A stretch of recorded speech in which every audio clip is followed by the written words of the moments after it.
नमस्कार, मैं हूं संजीव श्रीवास्तव। आप देख रहे हैं 4 पीएम न्यूज नेटवर्क। दोस्तों, मोदी और शाह की भारतीय जनता पार्टी की नवीन टीम अंततः सामने आ गई। नए अध्यक्ष नितिन नवीन को अपनी टीम बनाने में 7 महीने के लगभग का वक्त लगा और जो निकलकर सामने आया है, कुल 65 जो राष्ट्रीय पदाधिकारियों की घोषणा हुई है, उनमें 51 नए चेहरे हैं। और इस जो चेहरे हैं टीम में, उसमें कई चेहरों ने चौंकाया है। जैसे राम माधव की वापसी हुई है इस संगठन में। साथ में कहीं स्मृति ईरानी आई हैं, फिर वसुंधरा राजे सिंधिया, जो कहीं जो राजस्थान का जो पर्ची वाले मुख्यमंत्री कहे जाते हैं, उनके लिए रूड़ा बनी रही। उनको दिल्ली बुला लिया गया, उपाध्यक्ष पद पर उनकी एक आमद पुनः दिल्ली में हो गई है। और इसके अलावा आईटी सेल को लेकर बहुत बातें की जा रही कि आईटी सेल, अमित मालवीय, इनकी विदाई हो गई। और मैं समझता हूं कि जब मैं कहता हूं कि ये मोदी और शाह की भारतीय जनता पार्टी है, उन्हें किसी से फर्क नहीं पड़ता कौन रहेगा कौन नहीं रहेगा। और आप देख भी रहे हैं, आप यहाँ तो जो संगठन चलाने वाले हैं वो तो सिर्फ और सिर्फ अमित शाह हैं। भले ही वे अध्यक्ष नहीं है, लेकिन वे अध्यक्ष हैं। जेपी नड्डा के समय भी देखा था, और अब ये जो नितिन नवीन है, इनकी जो टीम आई है, इसमें मैक्सिमम तो वही लोग हैं जो कोर टीम अमित शाह की तो रही है। तो बहुत सारे इस जो टीम को लेकर सवाल हो रहे हैं, मीमांसाएं हो रही हैं, और जो जिज्ञासाएं बहुत सारी हैं कि आखिर किसे क्या मिला, किसकी चली, संघ की कितनी चली, अमित शाह और जो मोदी हैं, जोड़ी है, इस टीम ने कितना अपना चला पाए। और ये जो जिस झंझावत में भारतीय जनता पार्टी फंसी हुई है, अभी बहुत बहुत मुश्किलात हैं। अभी उत्तर प्रदेश सहित जो अगले बरस 27 में 7 विधानसभाओं के चुनाव हैं, जैन जी सामने खड़ा हुआ है। साथ में वो जो राम मंदिर दान जो चोरी है, डकैती है, वो सामने है। और बाकी तो है ही है, तमाम मुश्किलात हैं आर्थिक मोर्चे पे, और जो राष्ट्रीय जितने मोर्चे हैं, और फिर अंतर्राष्ट्रीय मोर्चा, और फिर ये पीयूष गोयल, इन्हें जो बना दिया गया है कोषाध्यक्ष। तो फिर ये जो अब कैबिनेट का एक्सपांशन है, क्या वैसे ही होगा जैसे जेपी नड्डा थे कि वे अध्यक्ष भी थे और मंत्री भी रहे? अब ये जो पीयूष गोयल हैं, इनके पास कॉमर्स मिनिस्ट्री है, और कॉमर्स मिनिस्ट्री के साथ साथ कोषाध्यक्ष, ये सवालों वाला है मसला मामला। तो जो कुल मिलाकर जो हुआ है, ये टीम का ऐलान हुआ है, इस टीम के ऐलान को लेकर जो क्या इसके भावी जो एक पार्टी के अंदर सरकार में जो संभावनाएं हैं वो क्या होंगी, और जो देश की राजनीति जिस मोड़ पर है, करवट पर है, उसे लेकर क्या हम आगे देख सकते हैं, इन्हीं सब बातों को समझने, जानने, बूझने के लिए चलेंगे एक बेहद बेहद खास मेहमान के पास। सबसे पहले मैं उस खास मेहमान को जोड़ता हूं। जुड़ गए हमसे विजय त्रिवेदी साहब। विजय सर, बहुत बहुत स्वागत। प्रणाम सर, प्रणाम। कैसे? दोस्तों, बता दूं कि विजय सिंह के बारे में कुछ बोलना है मुझे जरूरत नहीं है। लंबा एक कालखंड है जिसमें आप भारतीय जनता पार्टी को कवर करते रहे। संघ को लेकर आपकी बहुत एक ऐसी पुस्तक जो न केवल देश बल्कि दुनिया भर में उसको कहीं पढ़ा गया, उसको सराहा गया। थैंक यू ऐसे सर। विजय सिंह हमारे साथ हैं। और अब हालांकि दौर बदले हैं, अब मोदी और शाह की भारतीय जनता पार्टी, लेकिन फिर भी मैं मानता हूं कि विजय सर की जो पैठ रही है भारतीय जनता पार्टी में, उसे कोई खत्म कर नहीं सकता। लिहाजा मैं विजय सर से जानने की कोशिश करूं। विजय सर, पहली नजर में ये जो टीम है, इसमें बहुत कुछ कहा जा रहा है, बहुत बातें हो रही हैं। आपकी नजर से, आपकी निगाह से इसमें बहुत, क्योंकि एक बात और हुई है, बहुत बात हो रही है कि अमित मालवीय बाहर हो गए, 11 बरस बाद बाबा बाहर हो गए। अब सवाल ये कि मोदी और शाह जो एक वो वट वृक्ष है, उसके नीचे तो कोई पौधा, कोई पेड़ पनपने जैसी बात है नहीं। और कौन रहेगा कौन नहीं रहेगा, किसके रहने ना रहने से कुछ फर्क उन लोगों को तो कतई नहीं पड़ता है। वो जिसको चाहे उसको बना दे, जिसको चाहे उसको मिटा दे। तो पहली आपकी जो इस पूरी टीम पर क्या क्या खासियतें दिखती हैं हमारे दर्शकों की, प्लीज।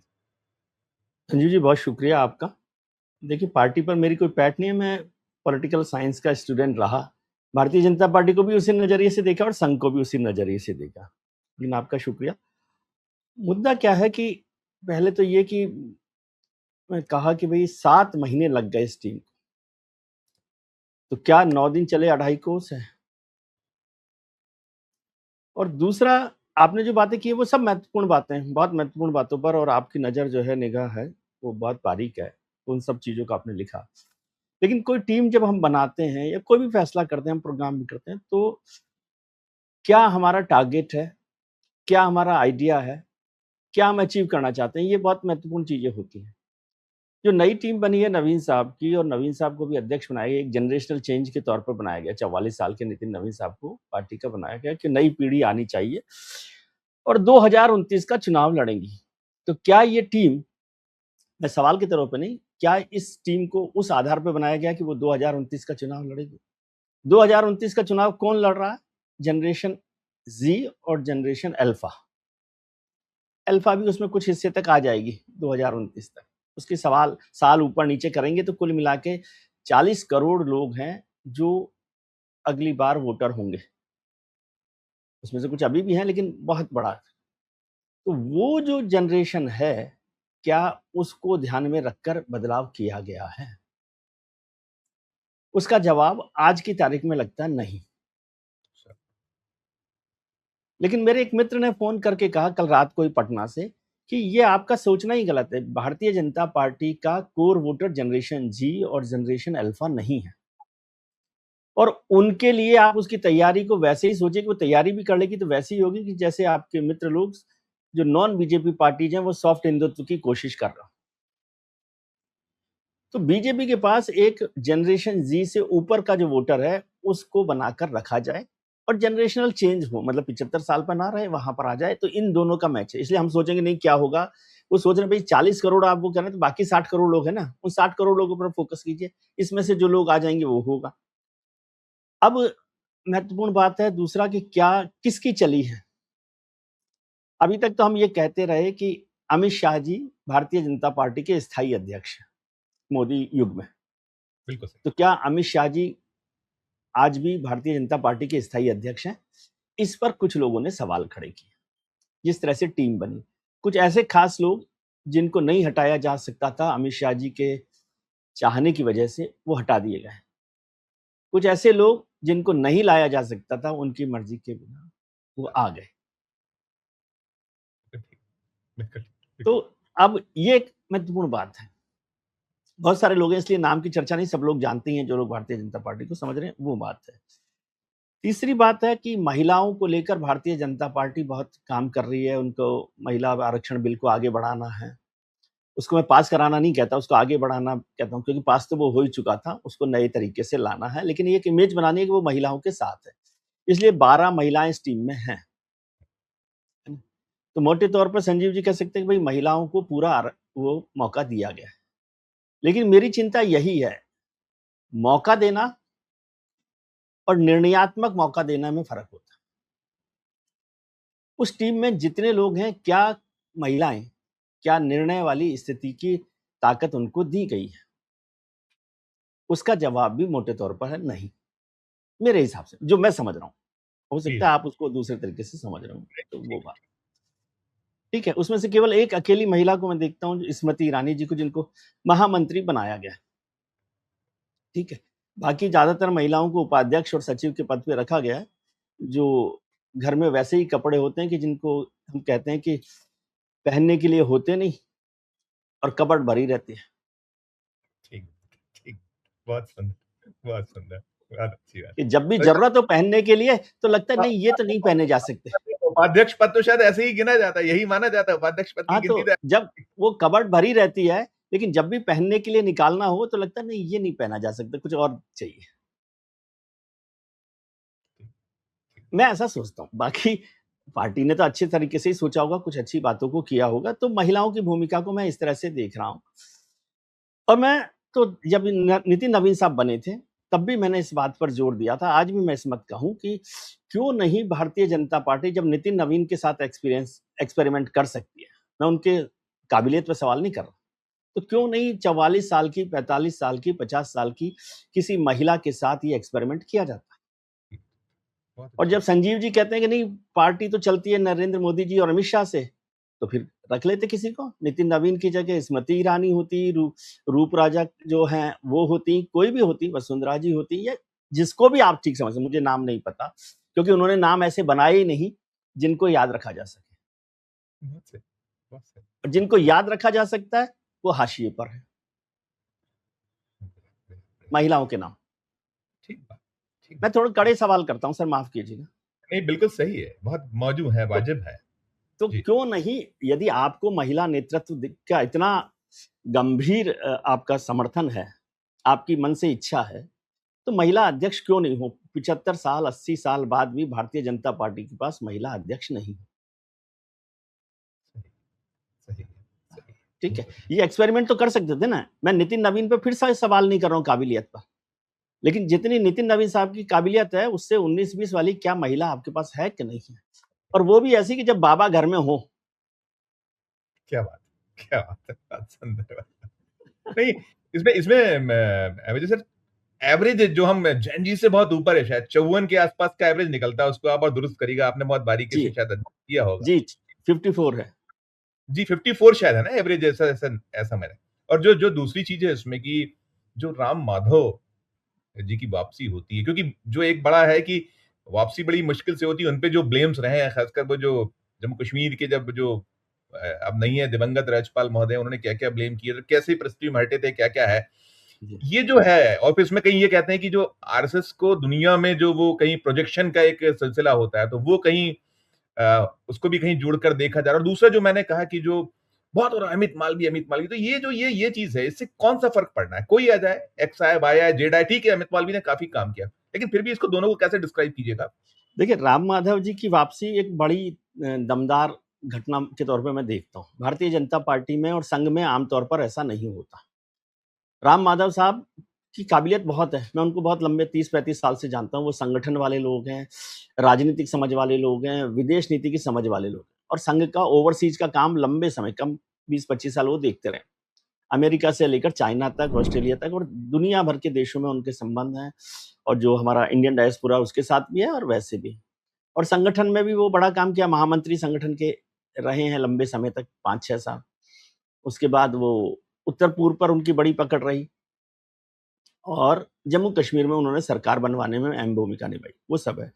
लेकिन जब उनको हटा दिया गया और उसके बाद संघ में जाने के लिए भी उनको बड़ा इंतज़ार करना पड़ा।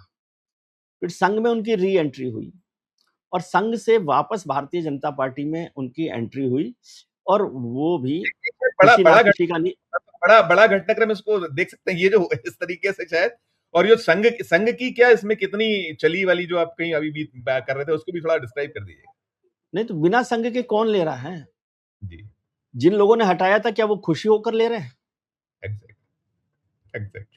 आप साफ सवाल क्यों नहीं करते?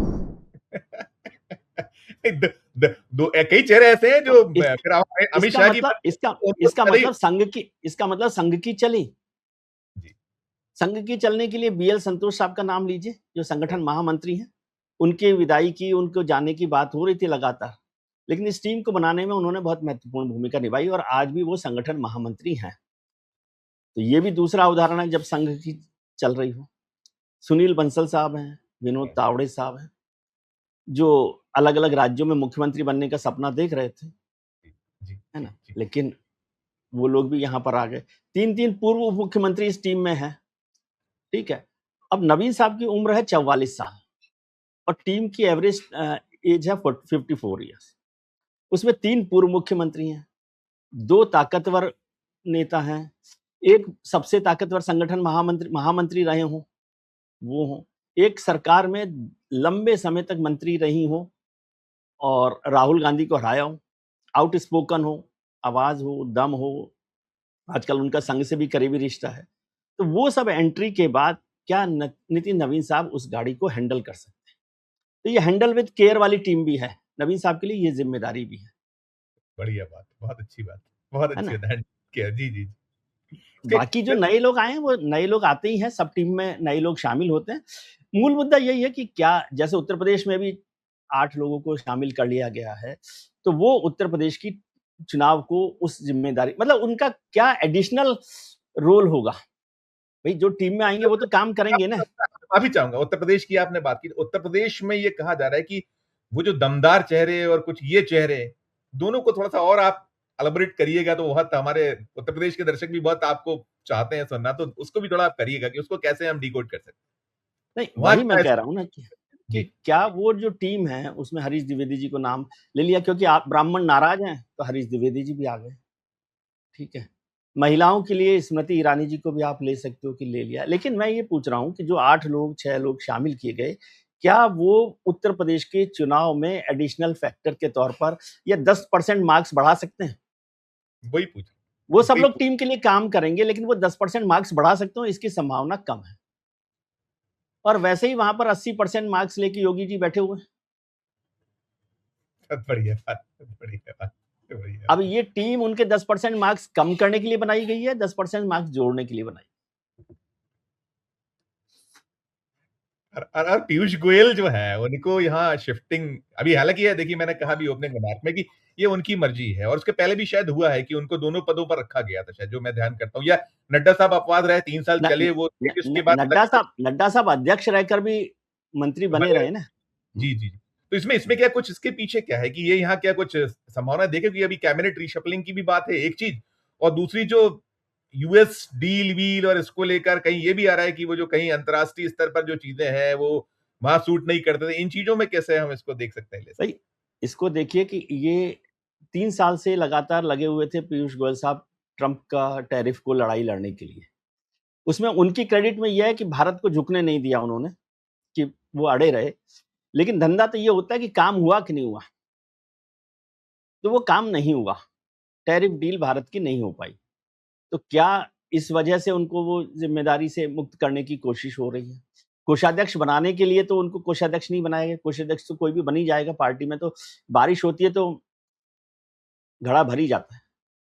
हैं। बस और सही अभी बात। बीजेपी के लिए बारिश का मौसम है। राजेश तो अग्रवाल जी का क्या कसूर, क्या था राजेश अग्रवाल जी का क्या कसूर था, उनका कोई कसूर देखते हैं आप तो, कि जिस तरीके से रहा है, क्या तो उसको भी करिए थोड़ा सा। नहीं नहीं, अब वो तो बड़े नेता हैं।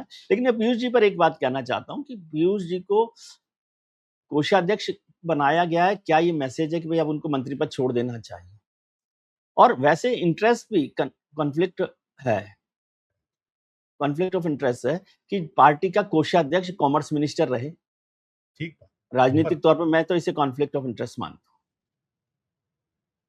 ये दो बिल्कुल। पदों की बात नहीं है, इसको बहुत सीधे सीधे तरीके से मत देखिए कि 2 पदों पर बैठना अलग बात है। लेकिन कॉमर्स मिनिस्टर जो दुनिया भर में हमारी टैरिफ की, कॉमर्स की डील कर रहा हो, वो पार्टी का कोषाध्यक्ष हो। ये मेरा एक गैर वाजिब सा सवाल है, जो बहुत वाजिब है। बाल मन में मुझे उठता है, बहुत वो, बहुत है ना? गंभीर तो सवालों को बहुत खूबसूरती से आप उसको प्ले अप करते हैं, वो आप इसीलिए सैल्यूट आपको होता है सर। इसमें इसमें जो चीजें रही, एक तो जैसे क्या स्मृति ईरानी, जी, अभी जिस तरीके से राहुल गांधी बहुत आक्रामक है, प्रियंका गांधी उसी अंदाज में पीछे उनके बैकअप, और बाकी भी पूरी की पूरी इंडिया ब्लॉक कांग्रेस, लेकिन राहुल गांधी खासकर और प्रियंका गांधी, तो जो इनके पास जो चेहरे रहे और जो हो रहा है बड़ा नॉन सीरियस है आपके, उसमें उस लाइन से उस तरीके से जो एक डिफेंड करना या वो एक प्रति आक्रमण करना, तो क्या वो उस तरीके से कि अब आप राहुल और प्रियंका के लिए ये इस तरीके से उसको ऐसे भी देख सकते हैं कि स्मृति ईरानी, क्योंकि मोटे मोटे तौर पे मुझे ऐसा लगता है, क्योंकि वो बहुत आक्रामक भी हैं और बहुत ठीक से बोलती हैं। मतलब सवालों का जवाब ठीक तरीके से देती हैं, आरोपों का जवाब ठोक कर देती हैं। ठीक है? और पिछले 1 साल में उन्होंने संघ के साथ बेहतर रिश्ते बनाए हैं। जो एचआरडी मिनिस्ट्री गई थी, उसके बाद गंगा में पानी बहुत बह गया और स्मृति जी की वापसी हुई। स्मृति जी पार्टी की ज़रूरत भी हैं, लेकिन जब वो उनको एग्ज़िट किया था तब भी पार्टी की ज़रूरत थी। आप सोचिए ना, जब वो 2014 का राहुल गांधी के साथ चुनाव हारती हैं, तो उसके बाद उन्हें एचआरडी मिनिस्टर बनाया जाता है, कैबिनेट मिनिस्टर बनाया जाता है। ठीक है? 2019 का चुनाव होता है, जब वो राहुल गांधी जी से जीत जाती हैं, तब वो सरकार के सबसे कमज़ोर मंत्रालयों में से एक की मंत्री होती हैं। ये भी बहुत कंट्रास्ट, बहुत कंट्रास्ट। ठीक है? और 2024 में जब 33 सीटें जीतते हैं, 37 सीटें हार जाते हैं समाजवादी पार्टी से, तो उनमें से एक सीट होती है स्मृति ईरानी की, जो हारी गई है। तो उसकी अकेले की सजा स्मृति ईरानी को मिलती है। सजाएं तो इस दौर में बहुत सारे ऐसे लोग भोग रहे हैं जिन्होंने पार्टी के लिए क्या क्या नहीं किया। अगर मैं थोड़ा सा मध्य प्रदेश ले आऊं तो आप मध्य प्रदेश भी देखिए ना, मध्य प्रदेश में बड़ी इच्छा मंशा थी कि भाई इस जो वो सेफ एग्जिट हो जाए, सम्मानजनक एग्जिट हो जाए, कई लोग चाहते हैं, नाम ले लेता हूँ, हाँ, प्रहलाद चाहते हैं, वो हाँ, या हाँ। राकेश सिंह चाहते हैं, कैलाश विजयवर्गीय चाहते हैं, जो नई पटरी बैठ रही, तो खुलेआम सब आपके कुछ। आपके मित्र वीडी शर्मा को तो ले आए ना? नहीं, लेकिन बीडी शर्मा को क्या मिला? उनको शुभंकर अध्यक्ष के तौर पर मध्य प्रदेश में, और कितना, और मतलब कहते हैं ना, वो एक वो कहावत है, संतरा बताकर खटुआ पकड़ा दिया, वो जो हाँ, वो नहीं, है। ठीक है। खटुआ इन द सेंस की, वो जो मैंने दर्शकों के लिए कि कोई एक खट्टा फल पकड़ा दिया, सर उसको हुँ। करिएगा थोड़ा सब्सक्राइब, इसको कैसे नहीं, हम नहीं, ले सकते? बिल्कुल ठीक बात है, वो भी बात है। और फिर जैसे नरोत्तम जी के आउट हुए, और आप चुनावों को 2029 के 27 के चुनाव से पहले अभी बांकीपुर का चुनाव तो देखिए। यस, यस, बांकीपुर का चुनाव की ज़िम्मेदारी किसकी है?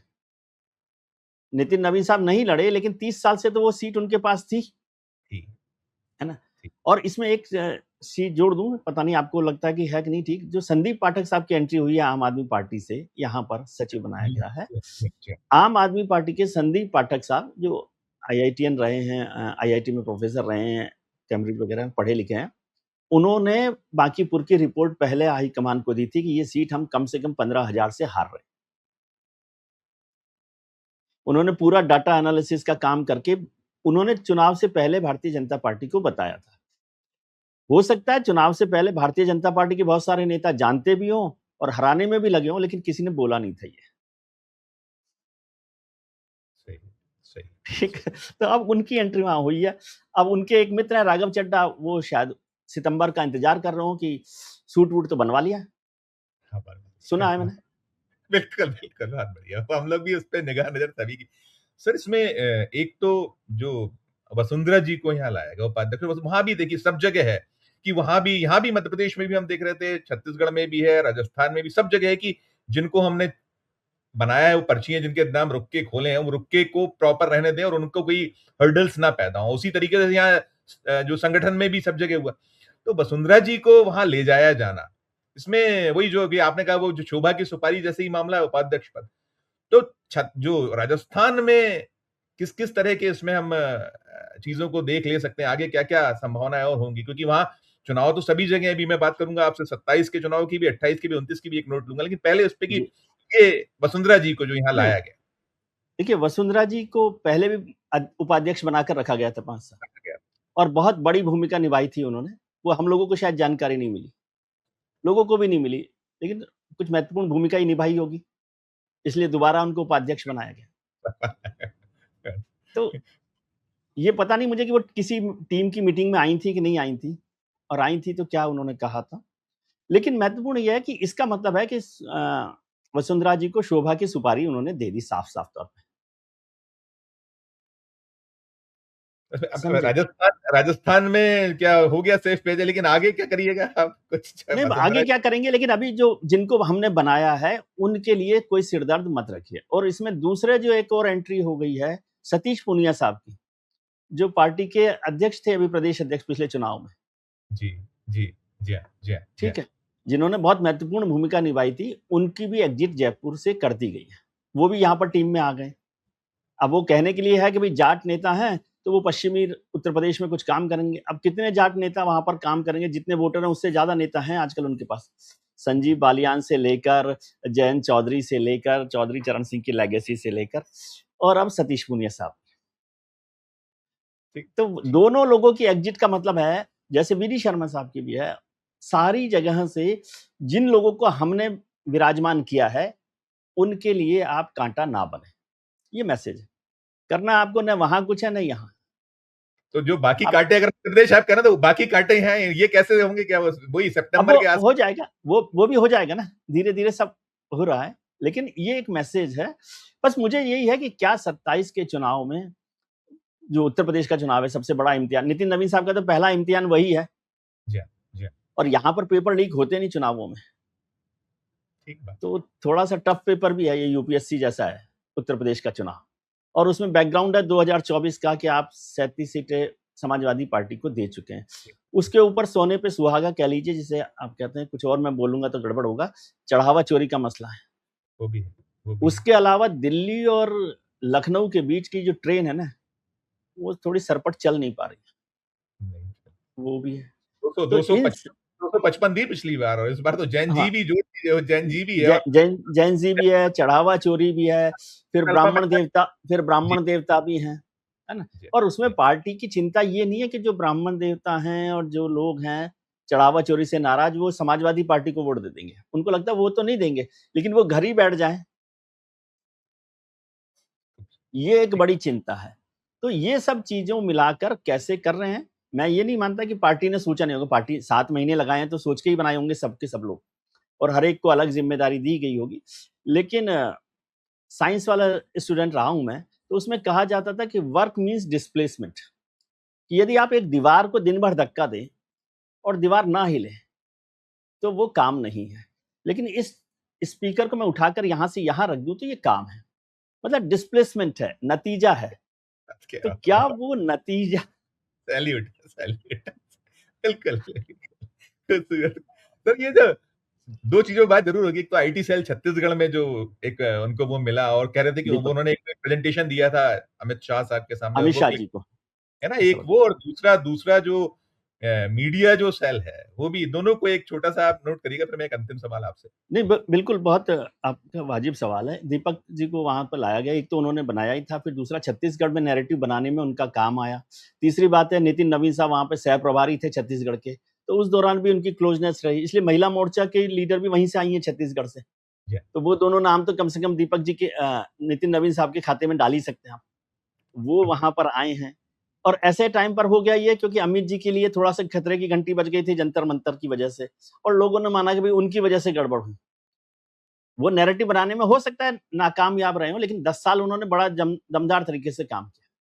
मैं उनसे सहमत हूं कि नहीं हूं, लेकिन पार्टी के लिए उन्होंने बड़ा आक्रामक एग्रेसिव रोल प्ले किया।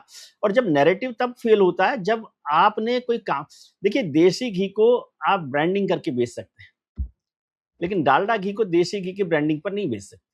बहुत बढ़िया बात, बहुत बढ़िया बात, बहुत अच्छी बात। क्या सर, इसमें इसमें जो हम लोग बात कर रहे थे कि इसमें कहीं ना कहीं वो जो था कि शायद जैन जी आपने पहले ही कह दी कि उन्होंने उस वोट की चिंता 40 करोड़ की नहीं कर रहे हैं, उन्हें मालूम है कि इसके ऊपर के वोट है, लेकिन फिर भी शायद एक आधी शख्स है जो 35-36 साल, बाकी तो सब वही प्लस नहीं, ये 54। तो ठीक है ना सर, राष्ट्रीय टीम में अब 25 साल के लोग तो नहीं आ सकते।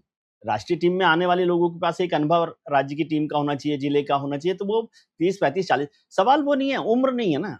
उम्र से बड़ा है कि क्या आपका थॉट प्रोसेस वो है। इस टीम में कितने लोग जैन जी के थॉट प्रोसेस को समझने वाले लोग हैं, और जो अब भी समझ रहे हो जैन जी संघ सरसंघ चालक के कहने के बाद भी समझ रहे हो कि वो एंटी नेशनल हैं, वो तिलचट्टे हैं। आप जैसे बोलते हैं कॉकरोच को, जब आपको ज्यादा गुस्सा आता है तो आप तिलचट्टा बोलते हैं। ये भी नया तरीका दिखा। हम लोग अक्सर ये होता है कि जब गुस्से में होते हैं तो अंग्रेजी में बोलते हैं, जो सही नहीं होती। लेकिन वो हमारे जो भक्त लोग हैं वो उनको गुस्से में कॉकरोच को तिलचट्टे बोल रहे हैं, क्योंकि उनको लगता है कि तिलचट्टा जो है ना थोड़ा सा ज्यादा अपमानजनक शब्द है। ये शायद उनको नहीं पता कि तिलचट्टे जो है ना, डायनासोर खत्म हो गए, तिलचट्टे खत्म नहीं हुए।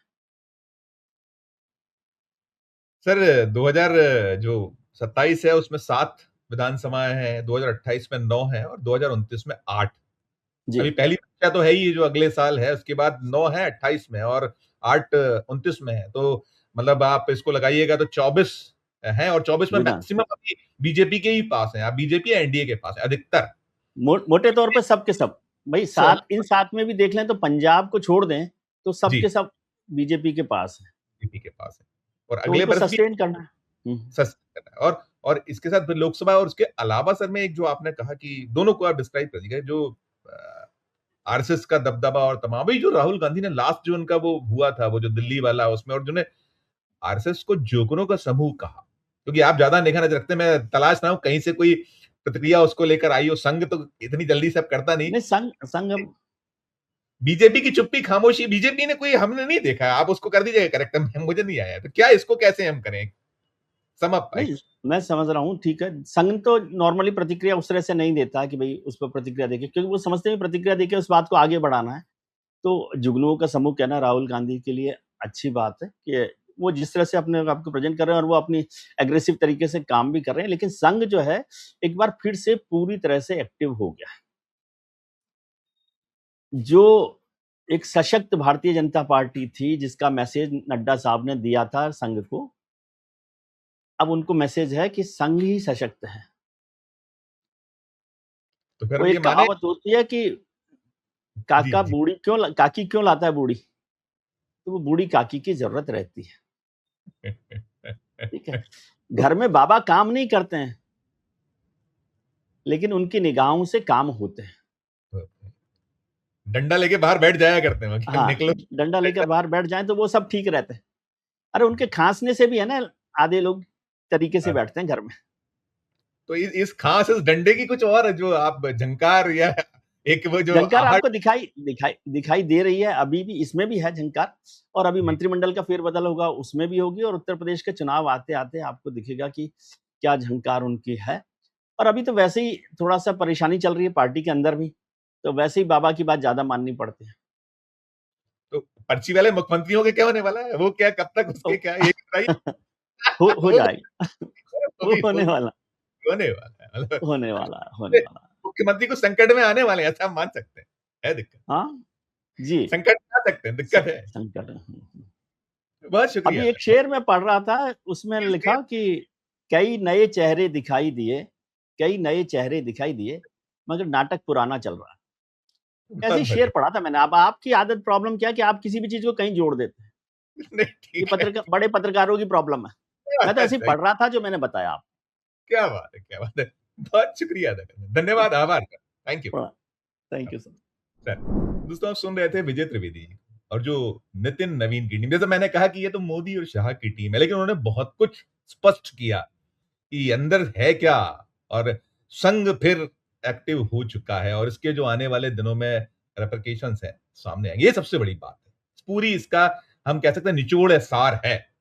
सुनने के बाद आपकी अपनी जो राय हो, आपकी अपनी जो टिप्पणी हो, जरूर हमारे इस वीडियो के कमेंट बॉक्स में राय प्रकट कीजिए, टिप्पणी कीजिएगा, और अच्छी लगे ये चर्चा तो चैनल को लाइक कीजिए, सब्सक्राइब कीजिए, ज्वाइन का बटन दबाइए तो हमारी हौसला अफजाई होगी, प्यार अवस्था बना रखिए, देखते रहिए 4 PM न्यूज नेटवर्क। धन्यवाद, नमस्कार।